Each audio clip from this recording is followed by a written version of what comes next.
The static crackled through the command center speakers like breaking glass. Every face in the dimly lit room turned toward the communications console, where Senior Airman Marcus Webb sat frozen, his hand hovering over the volume dial. The transmission was garbled, desperate, a voice screaming through interference that shouldn't exist on a clear Tuesday morning over the Nevada desert.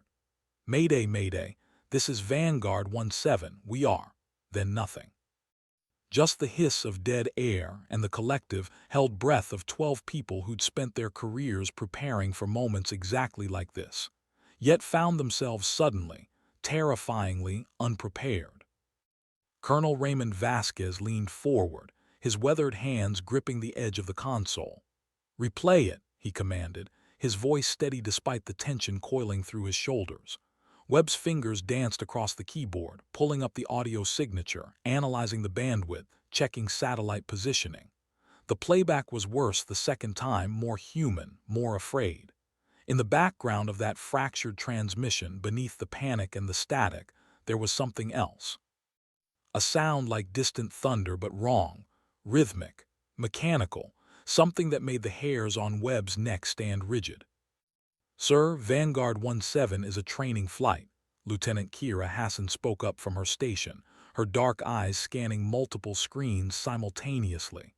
"For F-16's routine navigation exercise, they were supposed to RTB 20 minutes ago." She paused, her jaw tightening. "They're not responding to any hails." The room erupted into controlled chaos, keyboards clattering, voices overlapping as specialists pulled up flight paths, weather data, radar sweeps. But Vasquez wasn't looking at the screens. He was staring at the printed roster in his hand, at one name that made something cold settle in his chest. Captain Alexis Reaper Crane. The name carried weight, history, and a reputation that divided opinion sharper than any political boundary. Some called her the best combat pilot to ever touch a stick. Others called her reckless, unstable, haunted by a past that belonged in psychiatric evaluation rooms rather than cockpits. "Get me Fifth Fleet immediately," Vasquez said quietly, "and somebody find out if Reaper's airborne." "Sir," Webb interrupted, his voice cracking slightly, "we're getting reports of civilian spotters. Multiple witnesses near the Nellies range reporting an aircraft." He swallowed hard. "Reporting an aircraft that shouldn't exist moving at speeds that shouldn't be possible." The colonel's expression didn't change, but his knuckles went white against the console edge. Outside the reinforced windows, the desert sun blazed indifferent and eternal, casting long shadows across the tarmac where rows of fighters sat silent and grounded, waiting for pilots who might never return. 30 miles north, where the mountains met sky in jagged defiance, Captain Alexis Crane pulled her A-10 Thunderbolt II into a banking turn that would have made her instructors weep. The Warthog, ugly, slow, built like a flying tank around a gun that could delete small buildings, wasn't supposed to move like this. But Crane had stopped caring about supposed to years ago, somewhere between her third confirmed kill and the night her entire squadron died while she circled above, helpless, listening to them burn. The storm had come from nowhere. That's what the survivors would say later if there were survivors. One moment the sky was that perfect Nevada blue that recruiting posters loved. The next it was boiling with clouds that twisted against the wind, moving with purpose rather than weather. Crane had seen strange things in her 12 years flying combat. Mirages over Kandahar, electrical storms that turned instruments into Christmas lights, even a meteor that streaked so close she'd felt the heat through her canopy. But this was different. "Vanguard lead, this is Reaper," she transmitted, keeping her voice level despite the way her instruments were dancing. "I have visual on your last known position, approaching from 270. Nothing but static answered her. She checked her fuel gauge, 20 minutes of loiter time, maybe less if whatever was making her radar scream bloody murder decided to get aggressive. The A-10 wasn't a fighter. It was close air support, a flying gun platform designed to save infantry lives at the expense of everything else, including the pilot's survival odds. But it was what she had, and more importantly, it was what she knew. The clouds parted like curtains and Crane's breath caught. 4 F-16s hung in formation, perfect parade spacing, engines running. They were flying, technically, but wrong. The control surfaces didn't move. The canopies reflected sunlight at angles that made her eyes hurt. And they were silent, no radio chatter, no acknowledgement of her presence despite her active transponder screaming her position to anyone with ears. Vanguard lead, confirm visual, Crane tried again, banking closer. The electromagnetic interference was getting worse, making her heads-up display flicker between reality and static snow. Through her canopy, she could see into the nearest F-16's cockpit. The pilot sat rigid, hands on controls, but something about the posture was off. Too still, too perfect, like a photograph rather than a person. Then the pilot's head turned. Slowly, mechanically, tracking Crane's A-10 with movements no human neck could make. Where the face should have been visible through the visor, there was only darkness and the suggestion of something watching back. Crane's hand moved to her weapons panel on pure instinct, years of combat override kicking in before her conscious mind caught up. The A-10's GAU-8 Avenger, a 7-barrel rotator cannon that fired depleted uranium rounds the size of milk bottles, was loaded and ready. 30mm hate waiting for a trigger pull. But these were American planes, American pilots, her people, even if something was very, very wrong. Reaper to any station. I have 4 birds acting weird, possible electronic warfare scenario, requesting immediate backup and row clarification. Her voice stayed calm through sheer force of will. The response came not from command, but from the F-16s themselves. All 4 broke formation simultaneously, their movements synchronized with inhuman precision, converging on her position from cardinal points like wolves circling prey. No weapon systems activated, no missile locks, just 4 fighter jets moving in ways that defied aerodynamics and turned her blood to ice water. The sky above the Nevada desert held its breath. Far below, in the command center, web screens erupted in warnings that would take analysts 3 days to fully understand. And Captain Alexis Crane, call sign Reaper, made a choice that would define everything that came after. She dove. The A-10 Thunderbolt II was built tough. Titanium bathtub around the cockpit, redundant systems, engines positioned high and separated to survive ground fire that would shred other aircraft. It could fly home on one engine, with half a wing missing, trailing hydraulic fluid and pilot blood. What it couldn't do was outrun F-16s in a straight line. So Crane didn't try. She dropped toward the mountain ridges where the stone reached up like broken teeth, where the thermals turned air into a tumbling chaos that demanded constant adjustment, where the margin between flying and cratering was measured in heartbeats rather than meters. The F-16s followed. Their movements remained synchronized, perfect, wrong. They didn't adjust for the terrain or the thermals. They simply followed her trajectory with mathematical precision, as if air resistance and gravity were suggestions rather than laws. Crane jinked left, rolled right, pulled 4GS through a canyon that her training officers would have court-martialed her for attempting. The pursuing fighters matched her exactly, their formation never breaking, never faltering. Whatever was flying those planes, it was learning, adapting, getting better at mimicking human flight with every passing second. This is Reaper declaring emergency. I am engaged by unknown hostile. Correction. I'm engaged by apparently friendly aircraft exhibiting hostile intent. She had to say it right. Words mattered in after-action reports, assuming she lived long enough for there to be an after. Her threat warning receiver was screaming now, multiple locks from multiple angles. The F-16s were finally bringing weapons to bear. Crane went defensive on pure instinct, popping chaff and flares in a pattern that turned the sky into a fireworks display of countermeasures. Missiles streaked past her canopy, AIM-9 sidewinders, American-made heat seekers that should have been aimed at enemies of democracy, not an A-10 with U.S. Air Force markings. One detonated close enough that shrapnel peppered her armored belly, the impact sounding like hail on a tin roof. Proximity fuse, probably attracted to a flare. Dumb luck keeping her alive, the currency she'd been spending freely since the day she learned to fly. The radio crackled, not static this time but a voice. Human adjacent, cease resistance, you cannot escape, your squadron did not escape. Every muscle in Crane's body locked. Her squadron, Vanguard, 4 pilots who'd probably died confused and afraid while something wore their jets like puppets. 4 people who'd been alive 20 minutes ago, trading insults during pre-flight, complaining about the heat.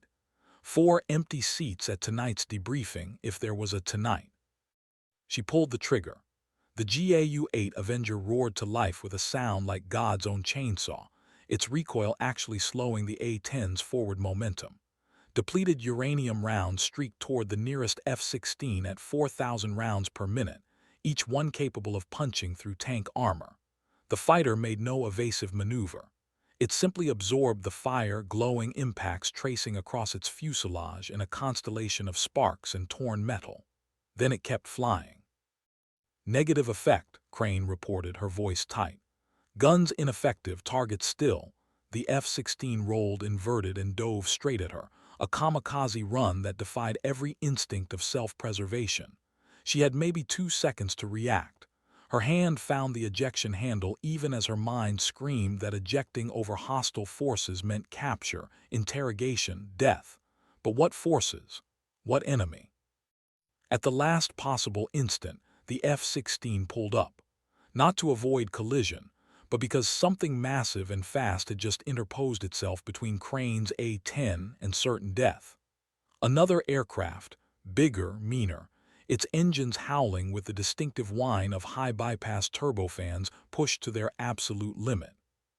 The A-10 Thunderbolt II had arrived in the 1970s as the Air Force's unloved stepchild, designed to kill Soviet tanks in Europe's Fulda Gap, while everyone else drooled over sleek fighters and strategic bombers.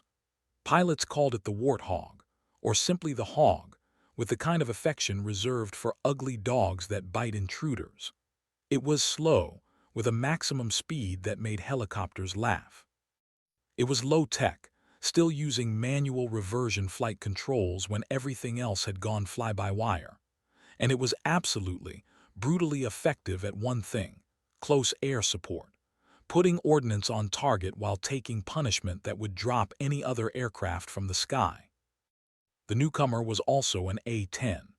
Crane recognized the distinctive profile instantly: the high-mounted engines, the straight wings, the nose that looked pregnant with the massive cannon running through the fuselage centerline. But this one moved differently. The pilot flew with a smoothness that spoke of thousands of hours, combat-earned instincts guiding every control input. The F-16s broke off their attack, reforming into a defensive wheel as if reassessing this new threat. "Reaper, this is Spectre," a woman's voice came through clear and calm. "Form on my 6, we're going home." Crane didn't argue. She slotted her A-10 into trail position, matching the lead aircraft's movements while keeping her eyes locked on the circling F-16s. They weren't pursuing, yet, just watching with that same inhuman patience, as if time meant nothing when you were something other than alive. "Spectre, Reaper, who the hell are you?" Crane demanded, her voice finally showing the strain. "Someone who's been hunting these things for 3 months, came the reply. "Someone command doesn't believe exists, and someone who's very happy you survived long enough for me to find you." The 2 A-10s accelerated together, putting distance between themselves and the circling hunters. Crane risked a glance at her new savior. The other Warthog bore no markings she recognized. No unit insignia, no tail codes, just a flat gray paint scheme that seemed to drink light rather than reflect it. On the nose, beneath the cockpit, someone had painted a single symbol in faded white, a broken sword crossed with a lightning bolt. "Those pilots," Crane said quietly, "Vanguard are they?" "Gone before they knew they were dying," Spectre replied, and there was something in her voice, old grief well worn. "Whatever takes them doesn't leave anything behind worth saving. I'm sorry." The Nevada desert sprawled beneath them, beautiful and indifferent. Somewhere down there, 4 F-16s would eventually be found scattered across the landscape, their cockpits empty or worse. Somewhere behind them, whatever had been flying those jets was watching, learning, waiting. And somewhere ahead, in the command center that was probably losing its collective mind by now, Colonel Vasquez was about to learn that the ghost story his intelligence briefings kept dismissing was about to walk through his front door. Crane checked her fuel gauge. 10 minutes to Nellie's. 10 minutes to safety, debriefing, and explanations she didn't have. 10 minutes to figure out why her rescuer's voice sounded familiar in a way that made her chest tight with something that wasn't quite fear. "Spectre," she transmitted. "Your call sign, that's not Air Force standard."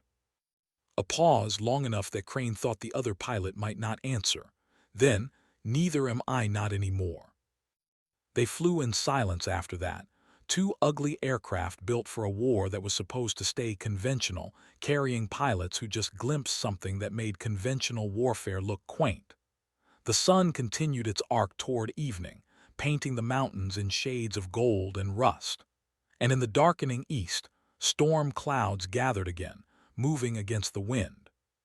Colonel Vasquez stood on the tarmac as the two A-10s made their approach, landing gear extending with hydraulic precision. His entire base was on high alert. Fighters scrambled, air defense systems tracking every blip in the sky, emergency response teams staged and ready. The radio transmission from Crane had been clear enough.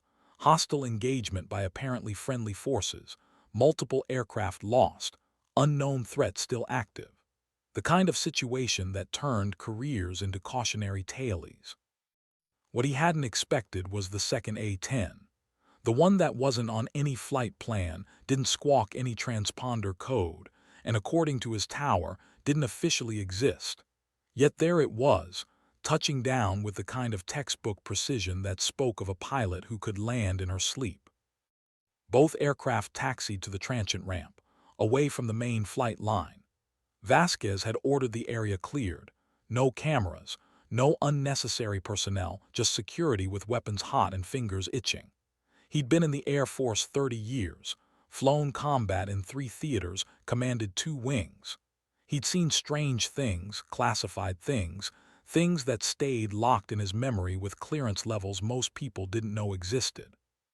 But watching Crane's canopy open, seeing her climb out with movements that were just slightly too careful, the movements of someone who'd accepted death and found it mysteriously postponed, that sent something cold through his gut. The second pilot emerged more slowly.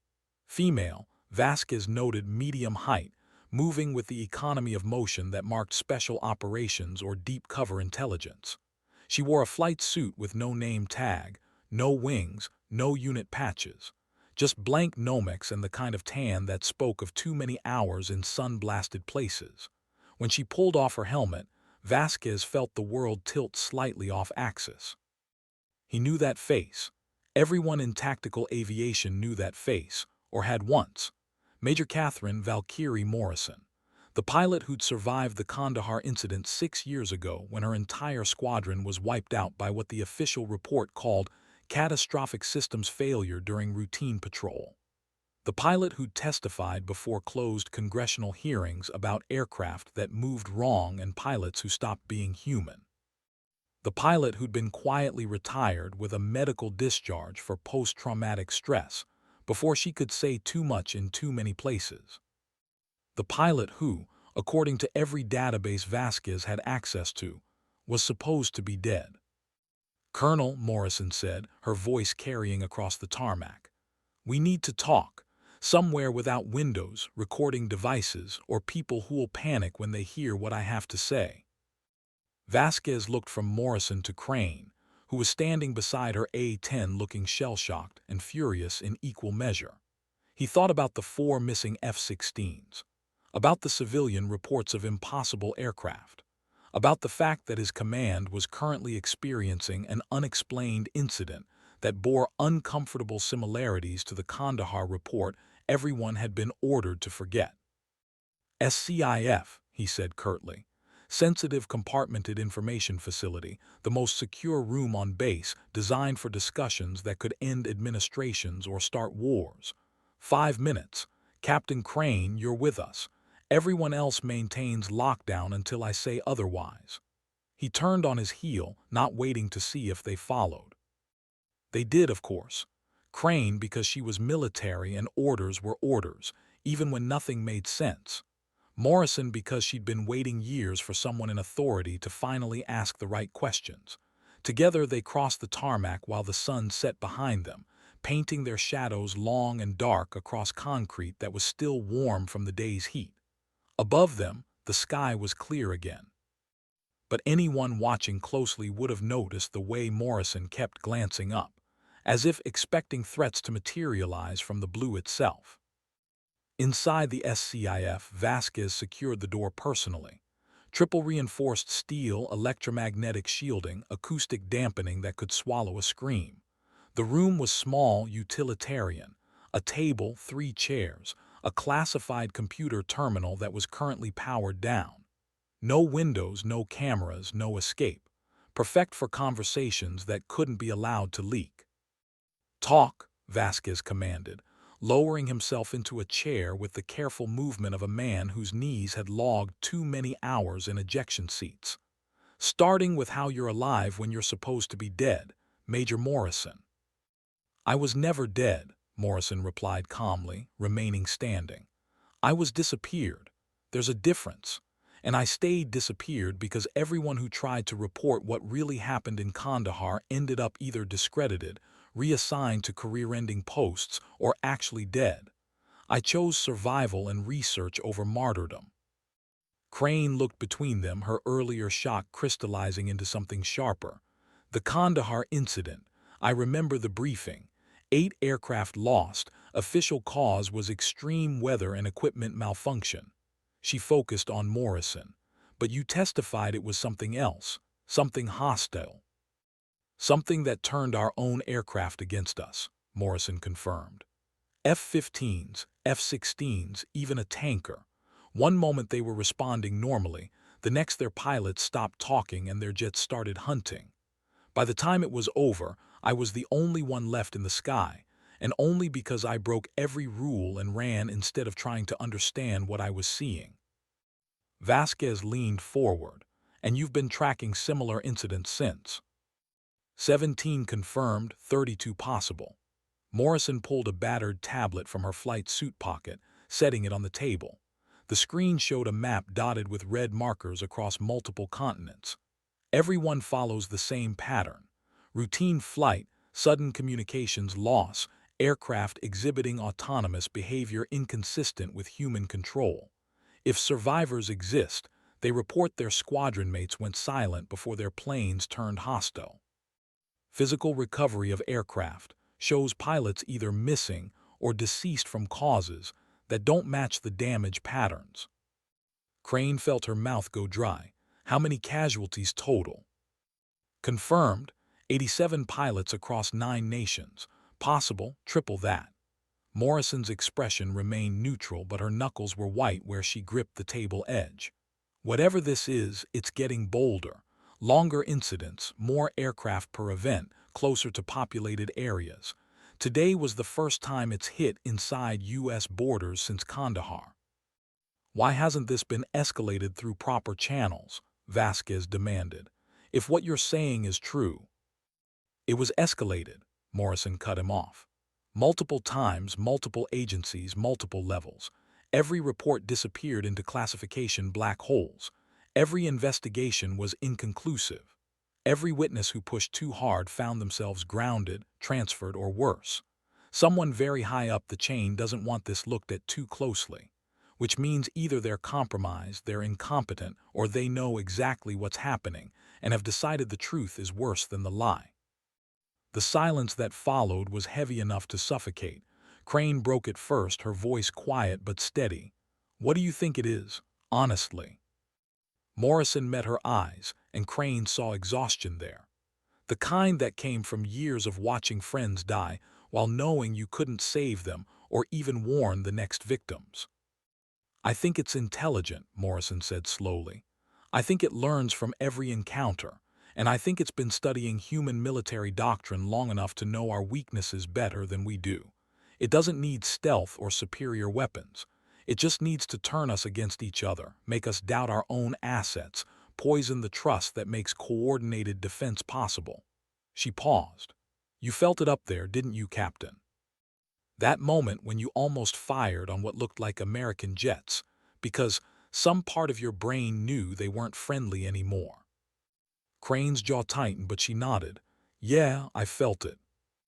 That's its real weapon, not whatever technology lets it puppet our aircraft.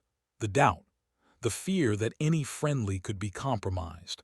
That's how you destroy a military without firing a shot.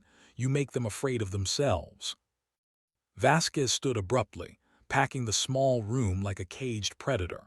His career had been built on order, chain of command, following protocols that existed because they worked. Now he was being asked to accept that the protocols were compromised, that the chain of command might be broken at levels he couldn't reach, that everything he'd trusted was potentially a lie. Assuming I believe you, he said finally, what's your proposed course of action? Morrison's smile was sharp and humorless. What I've been doing, hunt it. Every incident leaves traces, electromagnetic anomalies, atmospheric disturbances, patterns in the way it selects targets. I've been collecting data, building predictive models, learning its rhythms. Today wasn't coincidence. I knew it would hit somewhere in this region within a 3-day window. I just couldn't pinpoint exactly when or where. You used Captain Crane as bait, Vasquez said flatly. I used an active threat as an opportunity, Morrison corrected, and I saved her life in the process. You're welcome. She turned to Crane. Your call sign, Reaper. That's not standard Air Force either. Want to share the story? Crane's expression went carefully blank. Helmand Province, close air support mission. Taliban had a Marine platoon pinned in a kill zone. I put 30 Mike into danger-close targets for 6 hours straight, broke every safety protocol, nearly flamed out my engines. When it was over, every Marine walked out alive. They called me the Reaper because I harvested Taliban like wheat. She paused. That was the story we told. The real story is I was the only aircraft available. Everyone else was Winchester or RTB, and I kept shooting because stopping meant watching good people die. The Marines lived. I got a medal and nightmares. Fair trade. Morrison nodded slowly. You understand, then. Sometimes the only right choice is the one that gets you court-martialed if it goes wrong. Is that what this is? Crane asked. You going rogue because the system failed? I'm doing what I was trained to do, protecting American lives against hostile threats. The fact that I'm doing it without official sanction is just logistics. Morrison turned back to Vasquez. You have a choice, Colonel. You can report this conversation, trigger an investigation that'll be buried by tomorrow morning, and watch more pilots die while you wait for orders that'll never come. Or you can give me what I need: access to your surveillance data, clearance to operate from this base, and 2 good pilots who aren't afraid to fly into situations that'll get them killed. Vasquez stared at her, decades of training warring with the cold knot in his gut that said she was right. You're asking me to commit treason. I'm asking you to remember what you swore an oath to protect. Morrison's voice softened slightly. I've been alone on this for years, Colonel. I'm tired. I've lost count of the near misses, the times I arrived 10 minutes too late. I need help, real help from people who understand what we're facing. The colonel looked at Crane, who met his gaze without flinching. She was young, relatively, 32, combat veteran, outstanding service record marred by a handful of disciplinary actions for excessive aggression during CAS missions. The kind of pilot who pushed boundaries because she understood that war was about saving lives, not following checklists. The kind who might just be crazy enough for what Morrison was proposing. If I do this, he said slowly, if I give you resources and support, you work under my authority. No lone wolf operations, no suicide runs. We do this smart, we document everything, and we build a case so airtight that even a senator couldn't bury it. Agreed. Morrison hesitated, clearly unused to compromising. Then she nodded. Agreed, but we move fast. Whatever's out there, it just learned that we have at least 2 pilots who can survive first contact. It'll escalate. They always do. Crane spoke up. You think there's more than one? I think there's a coordinated pattern that spans continents and years. Whether that's one entity, multiple entities, or something we don't have a framework to understand, Morrison shrugged. Above my pay grade, I just shoot what needs shooting and try not to die in the process. That's practically the A-10 pilot motto, Crane muttered, earning a surprised bark of laughter from Morrison. Vasquez allowed himself a thin smile. All right, here's how this works. Major Morrison, you're officially a civilian contractor doing threat assessment analysis. That gives you base access and covers why you're here without triggering personnel flags. Captain Crane, you're assigned to test squadron duties effective immediately, which means irregular flight schedules and non-standard mission parameters. I'll run interference with command, but eventually someone's going to notice the discrepancies. We have maybe 2 weeks before this gets shut down. Then we'd better make them count, Morrison said. She extended her hand across the table, not to Vasquez, but to Crane. Welcome to the world's smallest and most unofficial Air Force, Captain. Hope you don't mind flying without a net. Crane gripped the offered hand, feeling calluses that matched her own. Spent my whole career without a net. Why stop now? Outside the SCIF, the base continued its lockdown procedures. Personnel moved with urgent efficiency, securing aircraft, checking systems, running diagnostics that would reveal nothing because whatever they'd faced left no trace in conventional sensors. In the operations center, Webb and his team worked through mountains of radar data, finding gaps that shouldn't exist and correlations that defied explanation. They would work through the night and emerge with a report that raised more questions than answers. In the sky above, the stars emerged one by one as darkness claimed the desert, and high in the thermosphere where satellites tracked everything that moved, a pattern of electromagnetic disturbances spread slowly across the western United States like ripples from a stone dropped in still water. NASA would detect it 3 days later and dismiss it as solar activity.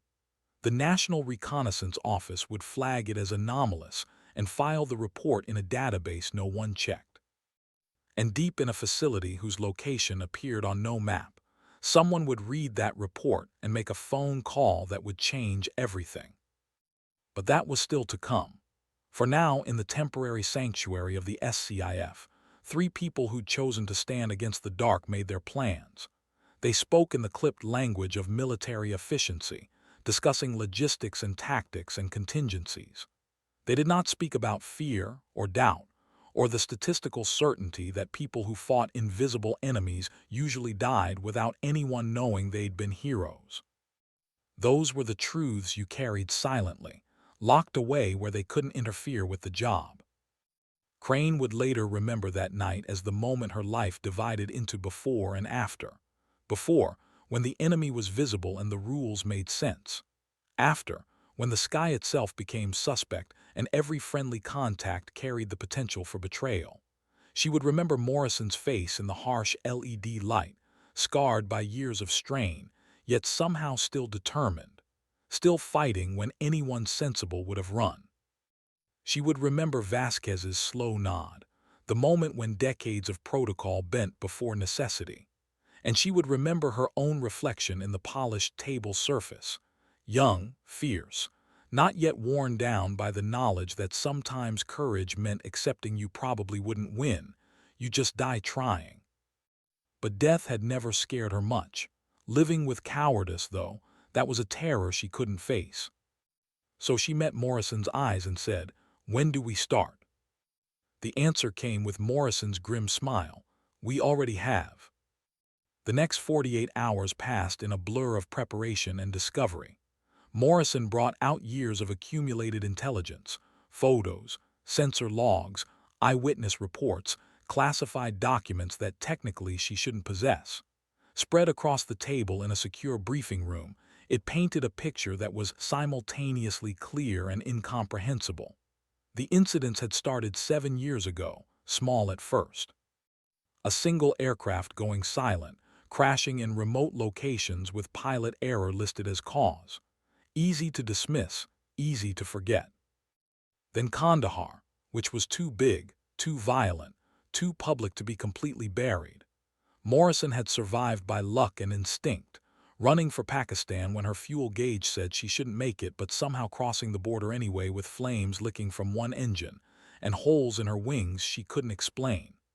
The Pakistani Air Force had recovered her, returned her to U.S. custody, and promptly gotten orders from somewhere high up the chain to forget she'd ever existed. They tried to diagnose me with combat stress, Morrison explained, pointing to medical files that detailed psychiatric evaluations and treatment recommendations. Told me what I'd seen was trauma-induced hallucination. When I pushed back, they got more aggressive. Threatened a Section 8 discharge, hinted I'd lose my pension, suggested that accidents happen to people who can't let things go. Crane studied the files, her jaw tight. So you went underground. I went looking for answers. Started tracking aviation incidents worldwide, correlating data, finding patterns.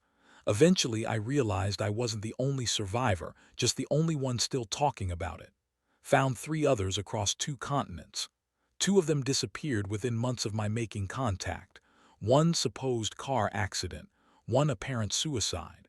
The 3rd went dark voluntarily after I warned them they were being watched. Vasquez looked up from his own reading, technical analysis of electromagnetic signatures recovered from incident sites. These frequency patterns, they're not random noise. No, Morrison agreed. They're organized, structured, almost like. She hesitated as if the words themselves were dangerous, like communication protocols, data transmission between distributed nodes. Whatever we're facing, it's networked. The implications hung heavy in the room. A networked threat meant intelligence, coordination, potentially unlimited scalability. You couldn't kill a network by destroying one node. You had to find the architecture, understand the communication method, disrupt the system itself. And to do that, you needed to capture it in action, study it alive rather than dead. Your A-10, Crane said suddenly, looking at Morrison. The modifications, you've been preparing for this specifically. Morrison nodded. Upgraded sensors, enhanced electromagnetic shielding, manual reversion for every system that could potentially be compromised remotely. I've also got countermeasures that aren't exactly regulation. She pulled up photos on her tablet showing equipment that made Crane's eyebrows rise. Directed electromagnetic pulse generators, high-power microwave emitters, even some experimental stuff from DARPA contacts who owed me favors and didn't ask questions. You've turned yourself into a flying EMP bomb, Vasquez observed. I've turned myself into something that can survive long enough to gather data. Big difference. Morrison's expression was grim. Every encounter I've had, I've learned something new. How it selects targets, tends toward aircraft with advanced avionics over older systems. How it attacks always tries to isolate victims, separate them from mutual support. How it learns every tactic I use once becomes less effective the second time. Crane leaned back in her chair, processing. So it's adapting to you specifically, personal nemesis situation. Or I'm the longest-running field test it has for human resistance capabilities. Morrison's smile held no humor. Either way, it knows me, which means when I show up, it responds. That's the bait. Your job is to be the hook. They spent the next 12 hours planning operational protocols. Morrison would fly provocative patterns near known incident sites, using her modified A-10 sensors to detect the electromagnetic precursors that seemed to appear before manifestation events. Crane would hang back at distance, sensors passive, ready to engage if things went hot. Vasquez would coordinate from command, monitoring everything through official and unofficial channels, ready to scramble support or provide cover stories depending on what developed. Rules of engagement, Vasquez said flatly. When do we authorize deadly force against what appear to be American aircraft? The question hung like a guillotine blade. Crane thought about those F-16s, about the pilots who might still be alive inside them, might be aware but unable to control their own jets. Morrison thought about her squadron burning over Afghanistan while she circled helpless.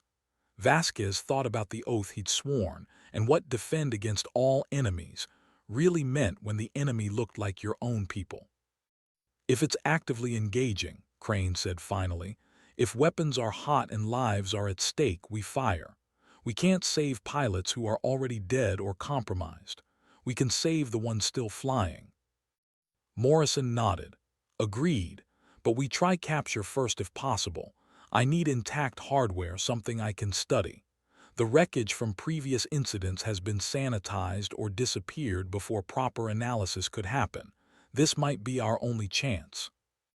Capture how? Vasquez asked skeptically. Force it down. Exactly. Morrison's grin was fierce. A-10s were designed for low-altitude, slow flight. We can't outrun fighters, but we can outmaneuver them in certain environments. Force and engagement over rough terrain at low altitude damage their control surfaces enough to make high-speed flight untenable, herd them toward an emergency landing zone. Risky as hell, but possible. That's not risky, Crane said. That's suicide with paperwork. You have a better idea. Crane considered, then shook her head. No, but I want it on record that this is insane. Noted and agreed, Vasquez said dryly. He stood, his chair scraping against the floor. All right, we launch a test run at 0600. Morrison takes point, Crane provides overwatch. I want continuous transmission, full sensor logs, and an abort threshold that you both promise to actually observe instead of ignoring like cowboys. Cowboys flew horses, Morrison pointed out. We fly warthogs, completely different animal. Despite everything, Crane laughed. It felt strange, inappropriate, but also necessary. Gallows humor was how you stayed sane when the job required flying toward things that sensible people ran from. They finalized details, discussed contingencies, went over equipment checks until everyone could recite procedures in their sleep. Then, with nothing left to plan, they separated to grab whatever rest they could before morning. Crane lay in her quarters staring at the ceiling, her mind refusing to quiet. She thought about Morrison's years alone, hunting something that most people dismissed as impossible, about the strength required to keep fighting when every authority figure told you to stand down, about the kind of damage that did to a person's soul. She thought about her own call sign, earned in blood and terror, about the Marines who'd lived because she'd been willing to put rounds into targets close enough that the shrapnel damaged her own aircraft, about the line between heroism and recklessness, and whether that line actually existed or was just something people told themselves to feel better about the costs of survival. Mostly, though, she thought about tomorrow, about deliberately flying toward danger that had killed dozens of pilots better trained and more experienced than her, about trusting a ghost and a colonel who was committing career suicide to do the right thing, about the fact that she was probably going to die, and surprisingly, she was okay with that. Not eager, not suicidal, just okay. There were worse ways to go than fighting for something that mattered. She must have slept eventually, because the alarm jolted her awake at 0500 with the disorienting sensation of having just closed her eyes. Shower, coffee strong enough to strip paint, pre-flight breakfast that sat heavy in her stomach. She dressed with mechanical precision, every movement automatic from years of routine.